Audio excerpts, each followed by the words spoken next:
Cyber insurance is the next big battleground in cybersecurity that many organizations are not ready for.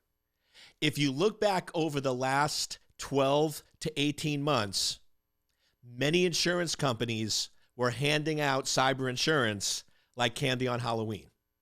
They were giving policies to almost everyone, and they were making a ton of money 2 to 3 years ago.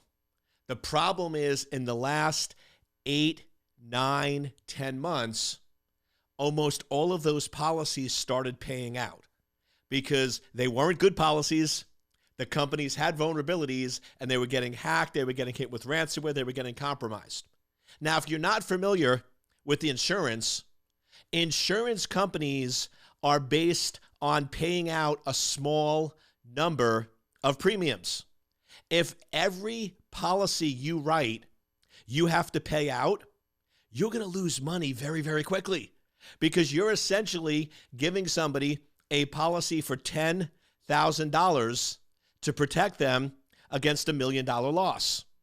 Or if you look at companies, it might be $70,000 or $80,000 to protect them against a $4 or $5 million loss. So if you're collecting $80,000 and you're paying $5 million 6 months later, that's not a good business model. And that's what's been happening in cyber insurance. So I just wanted to make sure you are ready. I am hearing time and time again, this just happened a day ago, 3 days ago, where I'm talking with our clients and they go, Eric, last year when we went in and updated our cyber insurance, we got a half a page form with 8 questions. It took about 5 minutes to answer and we got our policy. This year we're up for renewal and it's now a 40-page document with 375 questions that are very detailed, very thorough. And in some cases, my clients are telling me, we don't have good answers to those areas. So you're going to be noticing 2 very significant things in cyber insurance this coming year. One, regardless of whether you've paid out or not, your premiums will increase because that's one of the things we're seeing. We had several of our clients that had cyber insurance for 3 or 4 years. They've never had a claim. They've never had a payout, yet their policy increased by 30% this year, and we're seeing that over and over again. The next thing that's more impactful is we're seeing companies that had cyber insurance for 2, 3, or 4 years getting denied because they just don't have the level of security and the level of protection that those insurance companies are willing to take that risk.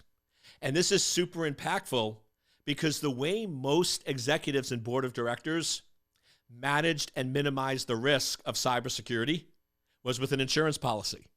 They didn't really understand what their technical position was in cyber, but as long as you had that insurance policy, you could protect and minimize risk to the organization. But if we're now entering a new era where not only are premiums increasing, but you're going to be denied coverage for not having proper security in place, everything is going to change. Because now, what if you're now going into cybersecurity without the safety net, without an insurance policy? Either you can't get an insurance policy or the premiums are so outrageous that your company is not willing to write that check. So just be warned, if you've had cyber insurance in the past and you use that as a way to protect or minimize risk, things are changing, and make sure you're prepared.